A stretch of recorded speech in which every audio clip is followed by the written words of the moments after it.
Hello बच्चों, welcome to unique study. तो बच्चों, आज के क्लास में हम पढ़ेंगे क्लास 7 के चैप्टर नंबर 4 जियोग्राफी में, यानी भूगोल में। तो भूगोल में हम लोग क्लास 7 के चैप्टर नंबर 4 पढ़ने वाले हैं। तो चैप्टर का नाम है वायुमंडल एवं इसका संगठन। ठीक है, तो वीडियो क्लास तक बन रहिएगा। अगर मेरे चैनल पर नए हैं तो मेरे चैनल को सब्सक्राइब करें, वीडियो को ज़्यादा से ज़्यादा शेयर करें और लाइक करें।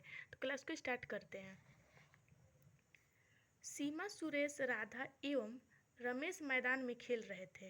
अचानक सुरेश ने कहा, राधा, तुम अपनी नाक और मुंह कितनी देर तक बंद रख सकती हो?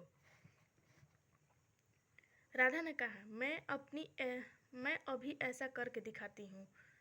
राधा ने अपनी नाक और मुंह हाथों से बंद किया, लेकिन कुछ ही सेकंड में उसने हाथ हटा लिए क्योंकि उसे बेचैनी होने लगी। बारी बारी से सबने ऐसा किया, परंतु कुछ ही सेकंड में सबकी सांस टूट जा रही थी। रमेश ने पूछा, ऐसा क्यों हो रहा है? सीमा ने कहा, ऐसा इसलिए हो रहा है क्योंकि सांस लेने के लिए वायु यानी हवा आवश्यक है। बिल्कुल, सांस लेने के लिए हवा जो होता है वो बहुत आवश्यक होता है हम लोग को सांस लेने के लिए, क्योंकि उसमें ऑक्सीजन जब हम लोग नहीं लेंगे तो हम लोग का ज़्यादा दिन तक जीवित नहीं रह सकते हैं। जो नाक या मुंह के रास्ते हमारे शरीर में प्रवेश करती है, जो नाक बंद होने पर शरीर में प्रवेश न कर पा रही है। राधा ने कहा, क्या हवा सभी जगह है? राधा ने बताया, मेरी दादी जब ऊंचे पहाड़ों पर घूमने गई थी तो उन्होंने बताया कि ऊपर पहुंचने पर सांस लेने में उन्हें दिक्कत हो रही थी। बिल्कुल, जितने आप ऊपर में जाएंगे उतना ही सांस लेने में प्रॉब्लम होती हैं। और वायुमंडल यहाँ पर है, थोड़ा सा कुछ है इसके बारे में लिखा हुआ है, हम लोग पढ़ लेते हैं। पृथ्वी के चारों ओर स्थित वायु का घेरा है, जो पृथ्वी के गुरुत्वाकर्षण यानी ग्रेविटी से शक्ति के कारण इसी से जुड़ा है। इसी कारण पृथ्वी के धरातल के पास वायुमंडल की सघनता भी ज़्यादा है। तो आज की क्लास से रिलेटेड हम लोग आज सुबह में जो क्लास किए थे, पढ़े थे, कल सुबह में जो क्लास पढ़े थे उससे रिलेटेड ये वीडियो है, उससे रिलेटेड हम इस चीज़ को पढ़ रहे हैं, क्योंकि इसमें भी क्षोभ मंडल के बारे में आएगा। तो आज के क्लास में हम लोग क्षोभ मंडल के बारे में भी पढ़े हैं। तो जो एनसीईआरटी बुक है और जो मेरा नोट्स है उससे रिलेटेड ही मिलता जुलता है। जैसे हम नोट्स में जो पढ़ेंगे आगे चल के एनसीईआरटी में भी वो सेम टॉपिक पढ़ेंगे, लेकिन इससे क्या होगा कि उससे थोड़ा सा कॉन्सेप्ट ज़्यादा क्लियर हो जाता है एनसीईआरटी से। और नोट्स जो होता है हमारे एग्ज़ाम के लिए बहुत ज़्यादा बेनिफिट होता है। तो ठीक है, हम लोग पेज को दूसरे पेज पर करते हैं। ये देखिए क्या है, सूर्य की किरण का परिवर्तन। तो ये सूर्य की किरण डायरेक्ट पृथ्वी पर रही है, लेकिन पूर्ववर्तित किरणें जो पृथ्वी से होकर जो ऊपर की ओर जा रही है, वो किरणें का ये जो परिवर्तन हो रहा है, इसके बारे में यहाँ पर फिगर में दिया है। हम लोग आगे पढ़ते हैं, हम लोग को समझ में आ जाएगा। तो नेक्स्ट पेज पे चलते हैं। सुरेश ने पूछा, भला ऐसा क्यों हुआ? सीमा ने कहा, क्योंकि धरातल से ऊपर जाने पर ऑक्सीजन की मात्रा कम हो जाती है। बिल्कुल, आप ज़मीन पर रहें और जितने ऊपरी एरिया में जाएंगे, जितने भी ऊपर के क्षेत्र में जाएंगे, ऊपर जाने पर ऑक्सीजन जो है, हवा जो है वो कम हो जाती है उसमें। इसलिए मतलब हवा लेने में ज़्यादा ऊपर की, जैसे पहाड़ी वाड़ी पर जाएंगे तो हवा लेने में ज़्यादातर दिक्कतें होती हैं। सबसे ऊँचा जितने भी जाएंगे तो जितना ऊँचा जाएंगे उतना हवा लेने में प्रॉब्लम होती है। दीदी बता रही थी कि पृथ्वी के जिस भाग पर हम रहते हैं वहाँ से लेकर कई सौ किलोमीटर ऊपर तक वायु पाई जाती हैं। इससे वायुमंडल कहा जाता है। देखिए, वायुमंडल आपसे कोई पूछेगा कि किसे कहा जाता है, तो वायुमंडल उसे कहता है जो इस धरती पर हम लोग रहते हैं वहाँ से मतलब 100-200 किलोमीटर ऊपर तक भी वायु पाई जाती है। जैसे कि हमारा ये पृथ्वी है, तो यहाँ 100-200 ऊपर जितना किलोमीटर है उस तक, वहाँ तक भी वायुमंडल पाई जाती है, यानी हवा पाया जाता है। इसलिए कि क्या कहते हैं इसको, वायुमंडल कहते हैं। वायुमंडल से हमारी पृथ्वी चारों ओर से घिरी है। पृथ्वी अपने अक्ष पर घूमती है तो वायुमंडल भी उसके साथ घूमता है। तो पृथ्वी जो है हमारे अपने अक्ष पर, अपने घूर्ण पर घूमती है, परिक्रमा करती है तो हमारा वायुमंडल जो है, हवा जो है वो भी क्या होती है, घूमती है। तो बिल्कुल आप महसूस कर रहे होंगे कि कभी ईस्ट से, कभी वेस्ट से, तो कभी नॉर्थ साउथ से हवा चलती है। तो ये जो है जैसे जैसे हमारी पृथ्वी मतलब घूमती है, कभी पूर्व दिशा की हवा रहती है, कभी पश्चिम की ओर की रहती है। तो बहुत मतलब पहले के लोग, अब भी लोग बोलते हैं कि पूर्वी एरिया से हवा आ रही है, यानी पश्चिम से आ रही है, फिर पूर्व से आ रही है, उत्तर की हवा है। तो इस तरह से लोग भी बोलते हैं। ठीक है, नेक्स्ट पॉइंट क्या है, पृथ्वी अपने अक्ष पर घूमती है तो वायुमंडल भी साथ घूमता है। वायुमंडल हमें जीवनदायी वायु तो प्रदान करता ही है, साथ ही पृथ्वी पर निवास करने वाले सभी जीवों के लिए सुरक्षा कवच भी प्रदान करता है। वायुमंडल जो है, बिल्कुल वायुमंडल जो हमारा है वो जीवन दान तो करता ही है, सबको जीवन देती है वायुमंडल, लेकिन जो हमारे पृथ्वी पर रहने वाले जीव हैं उनको उनका मतलब सुरक्षा कवच प्रदान भी करता है।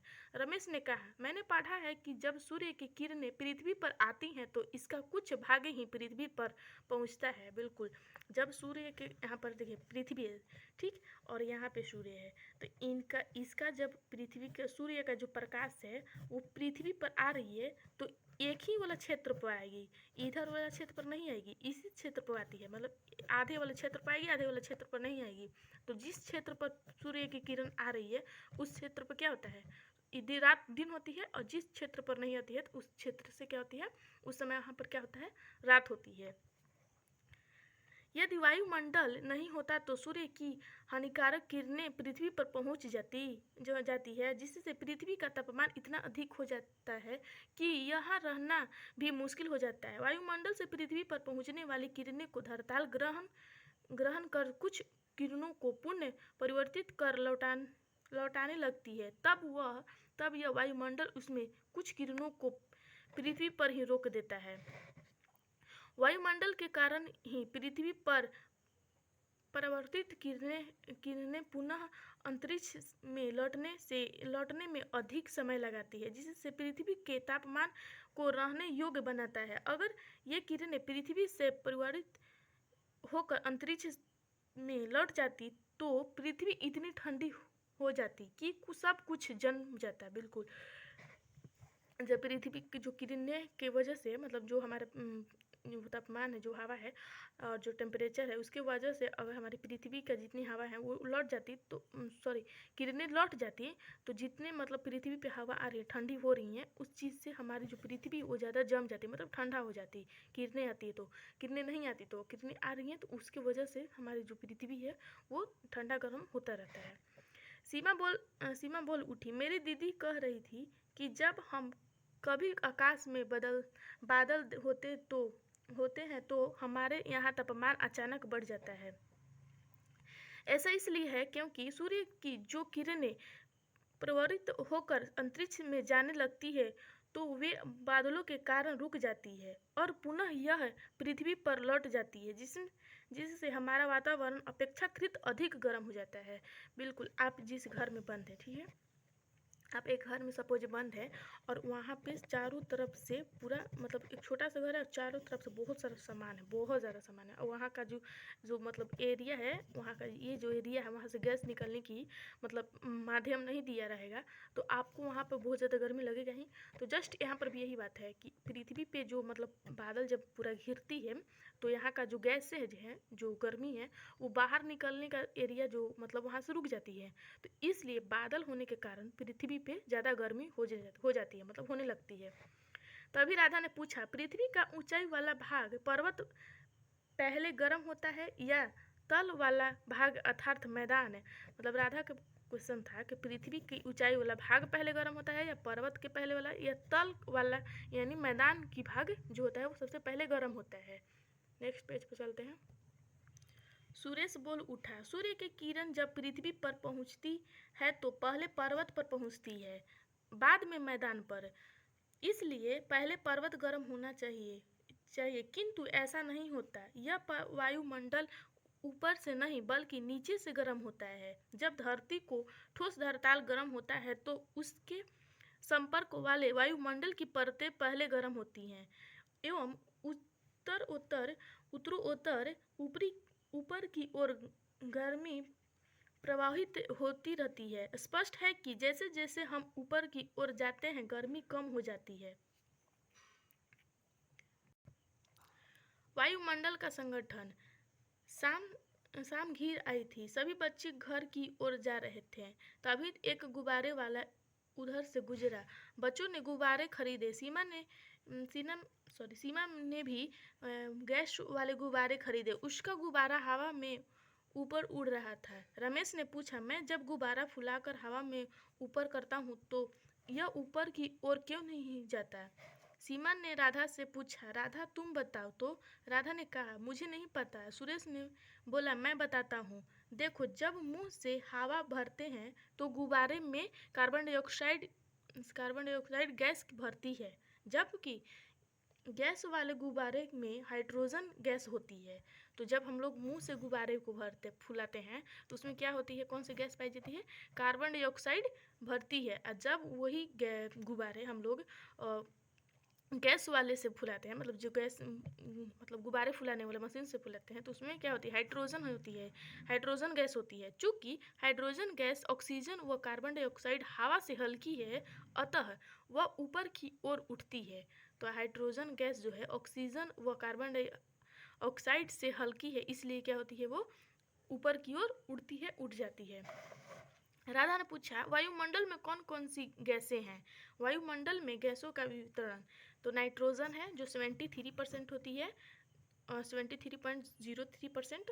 ऑक्सीजन जो है 20% होती है।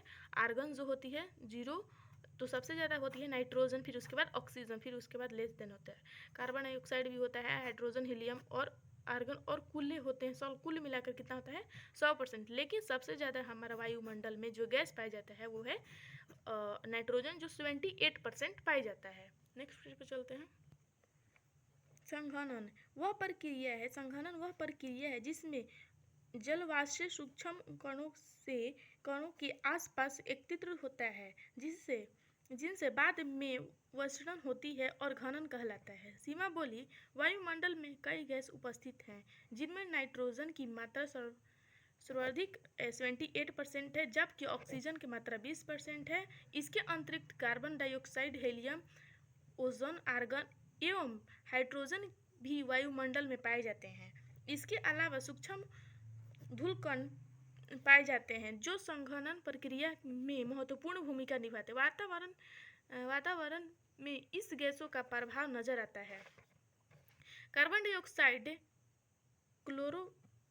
क्लोरोफ्लोरोकार्बन आदि को ग्रीन हाउस गैस भी कहते हैं। कार्बन डाइऑक्साइड, क्लोरोफ्लोरोकार्बन आदि को ग्रीन हाउस कहते हैं, क्योंकि यह वायुमंडल में फैलकर पृथ्वी से विकिरित ऊष्मा को पृथ्वी पर रोककर ग्रीन हाउस प्रभाव पैदा करती है।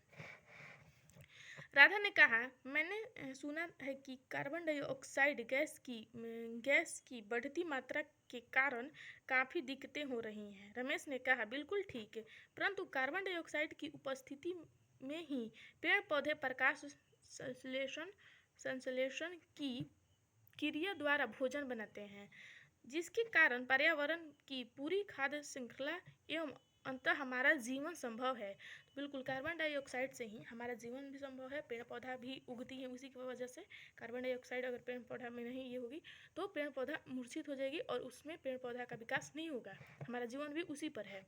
स्थलीय विकिरण के सूर्य द्वारा प्राप्त ऊष्मा दीर्घ तरंगों में बदल जाती है, जिससे कार्बन डाइऑक्साइड गैस आसानी से सोख लेती है और इस तरह पृथ्वी पर आवश्यक ऊष्मा बन जाती है, जिससे हमारा जीवन संचालित होता रहता है।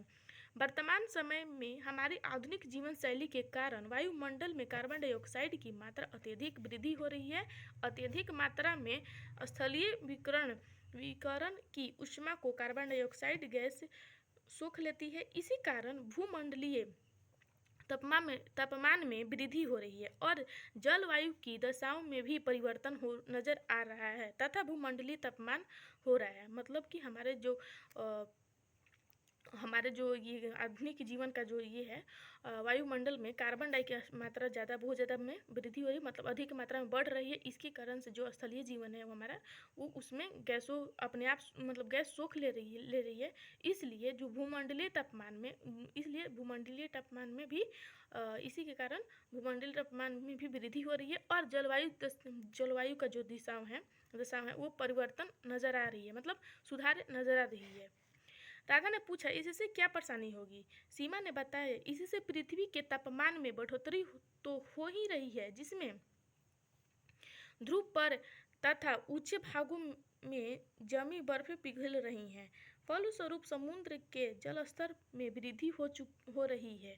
इसके परिणाम स्वरूप तटीय क्षेत्रों में जल स्तर बढ़ जाएगा जिससे तटीय भाग जलमग्न हो सकते हैं। कई द्वीपों का अस्तित्व भी समाप्त हो जाएगा। बिल्कुल, जब ये चीज़ें हो रही हैं तो इसमें क्या होगा कि जो हमारा जल तटीय है, मतलब जो हमारा ये वो बढ़ जाएगा और जो भूमध्य भाग है उसमें जल की मात्रा ज़्यादा बढ़ जाएगी। इसके कारण से संकटें मतलब आने की ज़्यादा संभावना हो जाती है। कई द्वीपों का समाप्त हो जाएगी कि जितने भी द्वीप हैं वो समाप्त हो, जैसे गंगा नदी का डेल्टा के कुछ द्वीप पूरी तरह जलमग्न हो गए हैं। वहाँ के लोग भी दूसरी जगह पलायन कर गए हैं। साथ ही जलवायु में भी परिवर्तन आ सकता है। परिणाम स्वरूप कुछ पौधे तथा पशु लुप्त हो सकते हैं। तो इसके वजह से मतलब बहुत सारा ये है, मतलब एक होता है ना घटा है कि मतलब इसमें बहुत ज़्यादा ये जो जलवायु में परिवर्तन आ सकता है और परिणाम ये हो सकता है इसका कि पौधे और पशु जो है वो लुप्त हो सकते हैं, ख़त्म हो सकते हैं। नेक्स्ट पेज पर चलते हैं। राधा ने पूछा क्या ठंडे प्रदेश में भी ऐसा ही है। सुरेश ने कहा नहीं, ठंडे प्रदेशों में कृषि उत्पादन के लिए उचित तापमान का अभाव रहता है। ऐसी स्थिति में वहाँ के लोग कांच और प्लास्टिक की पारदर्शी शीट के ऐसे घर बनाते हैं जिसमें सूर्य की किरणें प्रवेश तो कर सकती है परंतु बाहर नहीं निकल पाती। यह ग्रीन हाउस कहलाता है। इस प्रकार उस घर के तापमान में वृद्धि हो जाती है जो सब्जी के उत्पादन के लिए उपयोगी होती है। तो आज के लिए इतना ही रखते हैं। कल की क्लास में आज हम नोट्स से भी मतलब क्लास में हम लोग जो पढ़ रहे थे जियोग्राफी का हम लोग जो क्लास चल रहा था नोट्स से, उसमें हम लोग ये चीज़ों को कवर कर चुके हैं नोट्स से। अगर हम जब ये NCERT स्टार्ट कर रहे हैं पढ़ाना तो आपको वो नोट्स के बाद ये वाला चीज़ बहुत ज़्यादा क्लियर हो जाएगा और समझ में आ जाएगा, क्योंकि पहले से ही आप लोग ये चीज़ को कॉपी में जो नोट्स है उसे हम लोग पढ़ लिए हैं, समझ लिए हैं। उसके बाद ये पूरा जो डीप कॉन्सेप्ट होता है वो NCERT बुक से आपका हो जाएगा। तो अगर वीडियो मेरा अच्छा लगा है तो प्लीज़ मेरे वीडियो को लाइक करें, शेयर करें एंड चैनल को सब्सक्राइब करें। और ऐसी ही न्यू वीडियो के लिए हम लोग अच्छा वीडियो ये करेंगे, अपलोड करेंगे, पर अच्छा वीडियो हम बना रहे हैं। तो आप लोग प्लीज़ मेरे वीडियो को ज़्यादा से ज़्यादा शेयर कीजिए और मिलेंगे नेक्स्ट वीडियो में। तो आज के लिए इतना ही रखते हैं, मिलेंगे नेक्स्ट वीडियो में। तब तक के लिए पढ़ाई करते रहें। All the very best, bye bye. तो आज के लिए इतना ही रखते हैं। कल के क्लास में वायुमंडल की संरचना के बारे में पढ़ेंगे। जो हम लोग ये पढ़ रहे हैं तो ये चीज़ें हम लोग कॉपी में आज ही के मतलब कल परसों से 2 दिन 3 दिन से हम लोग कई चीज़ें पढ़ रहे थे। हम लोग जो कॉपी में इस चीज़ कॉन्सेप्ट बाई टॉपिक कॉन्सेप्ट को क्लियर कर चुके हैं, लेकिन फिर भी हम NCERT बुक में टॉपिक आएगा, क्योंकि जो हम नोट्स में पढ़ा रहे हैं वो NCERT बुक में है, यानी NCERT बुक में वही नोट्स में है। लेकिन क्या होता है कि NCERT बुक जो है वो कॉन्सेप्चुअल होता है, जैसे कि हम लोग टॉपिक बाई टॉपिक उस चीज़ों को डीप में पढ़ सकते हैं। लेकिन नोट्स जो है उस चीज़ों हम लोग मतलब शॉर्ट्स में उस नोट्स को बनाते हैं, ताकि आपको मतलब ये चीज़ पढ़ने के बाद वो पढ़ रहे हैं तो ये जब पढ़ेंगे तो आपको वो समझ में आएगा, लेकिन जब ये पढ़ेंगे तो वो समझ में आएगा। तो अगर आप इस वीडियो पर नए हैं तो पहले वो वीडियो भी देखिए, तो उसमें भी आपको समझ में आएगा। देन ये वीडियो भी आप देख लीजिएगा, तो आपको ज़्यादा समझ में आ जाएगा, ज़्यादा कॉन्सेप्ट क्लियर हो जाएगा। तो ऐसे ही न्यू वीडियो के मेरे चैनल को लाइक करें, शेयर करें एंड सब्सक्राइब करें। मिलेंगे नेक्स्ट वीडियो में ऐसे न्यू वीडियो के साथ। तब तक के लिए बाय बाय, पढ़ाई करते रहें। All the very best, take care.